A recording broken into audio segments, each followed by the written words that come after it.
Guys, pag-usapan natin yung tungkol kay, makimarites tayo. Yung tungkol kay Prince Sheikh Hamada of Dubai. Princess Sheikh Hamada of Dubai. Trending na po yan ngayon sa YouTube. Lahat ng mga vlogger ay nandoon nagkakagulo sa kanilang divorce na ina-announce ni Sheikh Hamada doon sa Instagram noong isang araw ata yun. So, ganun talaga. Kung ang relationship ay hindi mag-work, so ano pang tagalan? Cut it and move on. Kasi hindi naman para sa akin lang, opinion ko lang. Kasi mahirap yung magsasama kayo at pagkatapos no feelings. Tapos napakahirap. Huwag mong i-suffer yung sarili mo forever. Move on and alam mo na. So meron akong video na ginawa.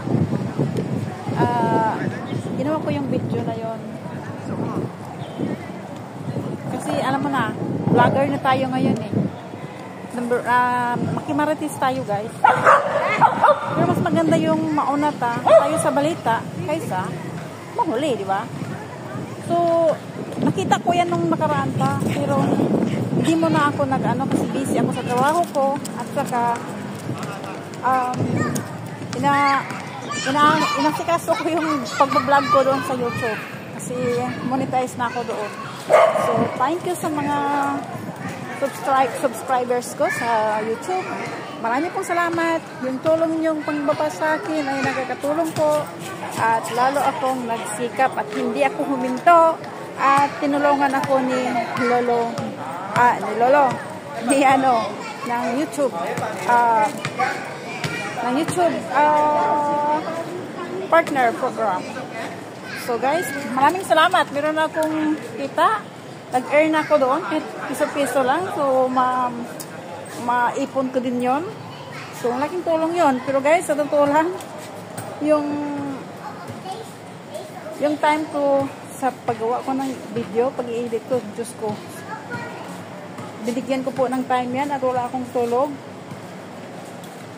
Ginawa ko lahat yan para mapasaya ko yung mga manonood ko, yung pag-i-edit.